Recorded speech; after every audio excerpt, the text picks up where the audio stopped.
Audi RS4 has all the right ingredients for success: a V8, good looks, and a manual transmission. Depreciation has taken its toll, meaning these can now be found for $35,000. So what's it like to drive, and is it worth it? Let's go ahead and find out. The current generation B8 RS4 is only available as a wagon. And because the US decided we as Americans don't like wagons for whatever reason, we didn't get it in the US. But that's okay, because we did have the B7 RS4, which we're driving here today, and it is absolutely awesome.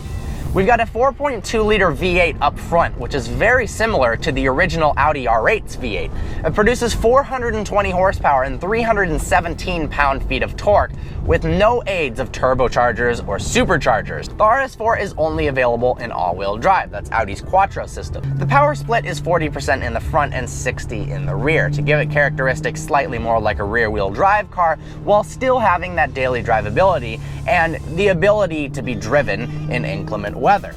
Because of this, it does weigh 4,000 pounds, and that is a lot. However, the engine is powerful, so 0 to 60 still happens in a quick 4.6 seconds.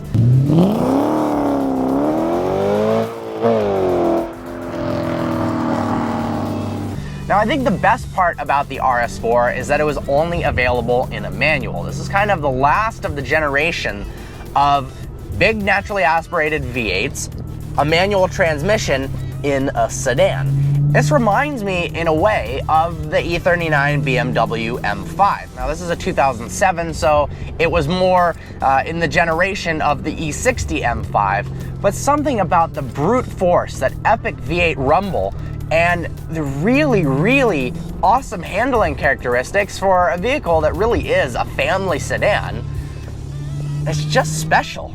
On the exterior, the RS4 really is a wolf in sheep's clothing. There aren't that many hints, if you're not really looking for it, that this is a truly powerful car. In the front, yes, you have some vents in the front bumper, the fender flares are wider, and in the rear you've got two giant oval exhausts. But for a normal person looking at it, it is just an Audi sedan. Well, of course, Audi comes with a fantastic reputation, but that does not mean it comes with the reputation that it can blow the doors off of most things on the road, which this can. On the interior, things are just as modest, but everything does appear to be quality. The leather is very comfortable. It's held up well over the last 60,000 miles. We've got carbon fiber all throughout the trim. A premium package offers heated front seats as well as heated rear seats. We've got a rear sunshade that's power activated from the dash. We've got a sport button located on the center dash area here that tightens up throttle response a little bit and opens up the baffles in a car with a stock exhaust. Now, this has an aftermarket exhaust and no resonators, as well as a catless downpipe, so it sounds a little bit better than it would have from the factory, and I appreciate that. It also has work emotion wheels. It's got a square stance, 275mm tires all around, as well as Bilstein coilovers. The normal suspension on this car had a tendency to go bad, so almost everyone who owns an RS4 nowadays has replaced the suspension. And you can tell that this really has made an improvement. I have some gripes with it.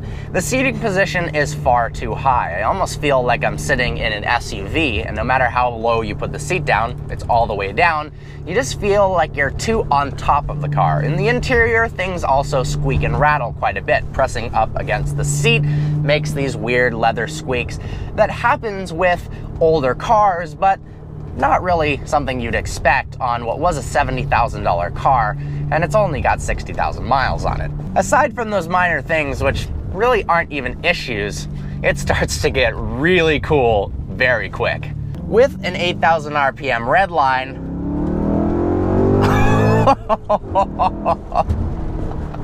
this V8 sounds absolutely intoxicating.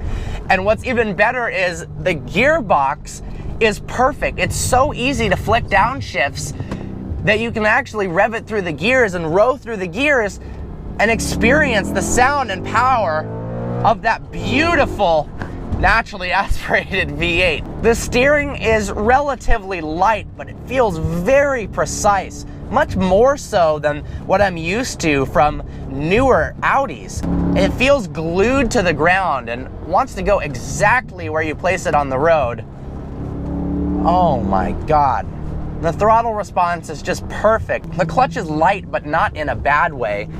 And just the feeling of shifting through the gears in this thing is so satisfying. The car wants to rev much quicker than what you're used to in a V8. Because of its all-wheel drive, it really does inspire confidence on the road. You do feel like you can push this really hard, maybe too hard, and still be safe at the same time. The limits of the car are not really approachable on the road, and that's a good thing because you can have more and more and more fun as you get more comfortable with your RS4 without really having to worry. One of the original gripes auto journalists had with the RS4 was its high price tag. At around $70,000, it came in 20 grand more than a similarly equipped M3. But the thing is, depreciation has taken its toll. We don't have to deal with that anymore. And now these can be found with low mileage for around $33,000 to $35,000, as low as $30,000 if you get a little bit higher mileage. And for that, this is one of the absolute best cars for the money. You get that daily drivability, you get the good looks, the comfortable interior, but more importantly, you get performance that is just different than what's available in cars today. It's more raw than any modern day cars are. The V8 is just not interrupted by things like superchargers or turbochargers. The throttle response is perfect. And having that manual transmission is such a wonderful addition. Oh my God, I wouldn't want it any other way. Yes, there are cars now with more power, but the last thing on my mind right now is that this RS4 needs 550 or 600 horsepower. Sure, you could add that, but it would just kind of disrupt the perfectly balanced nature of the vehicle. Legroom and headroom in the back is definitely adequate. It's not fantastic. You've got less headroom than legroom, but you can throw two medium-sized adults in the back with two larger adults in the front, as well as put stuff in the trunk. I am just so impressed with how this handles. The steering feel is just perfect.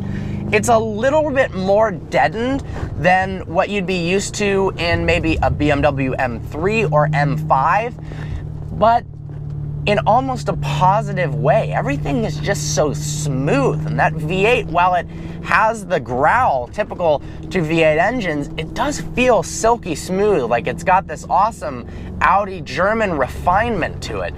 It makes everything a little bit more pleasing to drive. Oh, that sounds so good.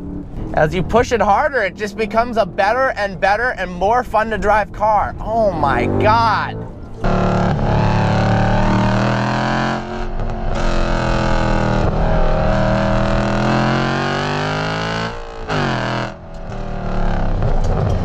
Currently, to date, my favorite naturally aspirated V8 mid-2000s sedan with the manual transmission is the E39 M5, but this might be better. I haven't been this impressed with a car in quite a while. Oh my God. This could very well be the best $30,000 to $35,000 sedan available on the market right now. Only 2,000 of them were sold in the United States, so finding one with low mileage might be a little tricky, but if you do, oh, I would suggest pulling the trigger. Well, I hope you enjoyed this review. I had a hell of a fun time driving this. Woo-hoo-hoo. Like always, please browse our channel and subscribe and go and buy a f***ing Audi RS4.